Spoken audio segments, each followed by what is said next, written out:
In a recent comment, Mr. Marley noted how he liked the slow-paced, relaxing attitude of the channel, thank you for that by the way, and wondered if I liked my current track plan. Had you asked me 3.5 years ago, I probably would have said no. Let me explain.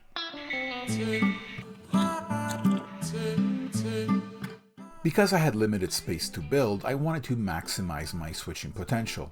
I took the idea of the Timesaver and made it even more maddening. And what is a Timesaver? It was a small switching layout contraction whisked up by yesteryear legend John Allen of beautiful gore and defeated fame, probably the only layout in history to feature a hanging. What I failed to realize at the time was that despite the fact that a Timesaver has tracks and trains, it is not a layout, but a game. There are lots of videos online showing this game into action, and they're all very fascinating to watch. But at the time, I only saw switching potential and that despite its Lilliputian size, it wasted no space to deliver. I was sold. So, is a Timesaver a bad idea?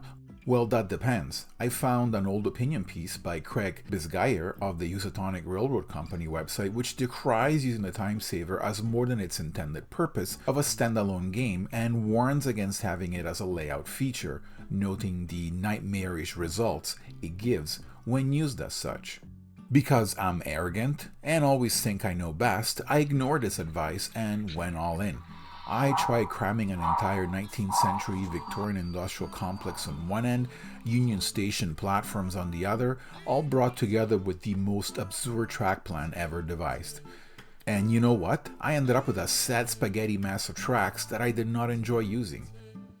And aside from having to swallow my pride, the next hardest thing to do was to come to terms that I have to tear down all this work and start all over again if I valued my pursuit of happiness.